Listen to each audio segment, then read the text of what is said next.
Kule kwetu tumechambua, tunaona kwamba vitu ambavyo vinapandisha gharama za vitu ni vitu vitatu: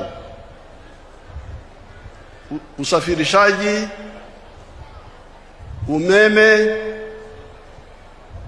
na mikopo kwenye bank.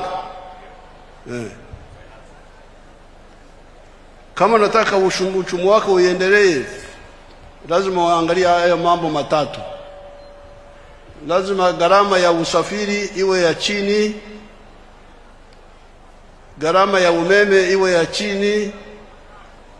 Umeme kwa night clubs sijari kama uko juu. If the electricity for night clubs is high, yule ambaye ataka kwenda kwenye night club aache.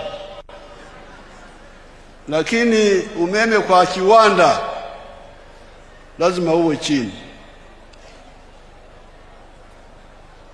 So these are the three cost pushers which I have seen myself: the cost of transport for goods, the cost of electricity, and the cost of money borrowed in banks. That's why Africa has been import-oriented. If you go to a bank, commercial bank, and you borrow money which is 20% interest, how will you manage to manufacture goods? How will you manage? Lakini uchenda Uchina na kuleta nywele za watu ambao walikufa zamani, na kuleta perfumes, unazuza hapa kwa gari kali, you will pay back the loan from the bank, but the manufacturer will not manage. So this is really part of the liberation movement. If Africa does not address these, we shall be outpriced and our goods will not be competitive even within Africa. Even within Africa. This is now where the railway transport, water transport, the pipeline of petroleum products, and government-owned banks come in. That's why in Uganda we privatized some banks, but we kept Uganda Development Bank under the government, the Housing Bank, Post Bank, and some other banks. Because we want banks which are not looking for high profits.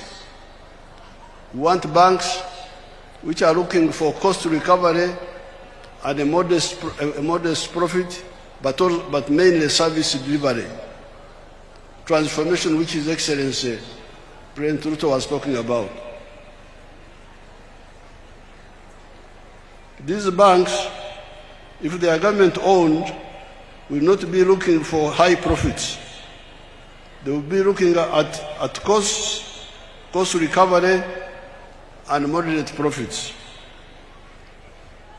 They will give us what we need: low cost of transport, low cost of money, and low cost of electricity.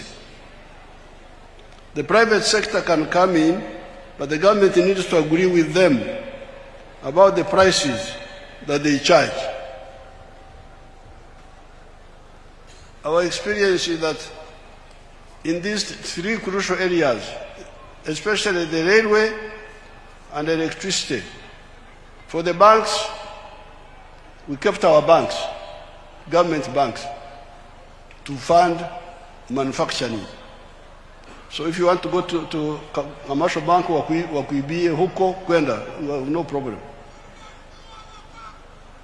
But for manufacturing, UDB, Uganda Development Bank. But for the railway, you know, we had part of the problem of the meter gauge railway, that railway, the one of Naivasha, Molo, Eldoret. We had tried to privatize it. And that's how it got into problems. The private people were looking for high profits. That's how they got into all these problems. We have now taken it back. Private sector can come in the electricity. But we must agree beforehand about the prices. What prices are you going to charge per kilowatt hour? For the two, the railway and the electricity. Other things, I don't mind. Road transport, if the garam is too high, stay at home. Where are you going? But for the railway and electricity, they are the bone marrow of the economy. What do you call bone marrow in Swahili? Huh?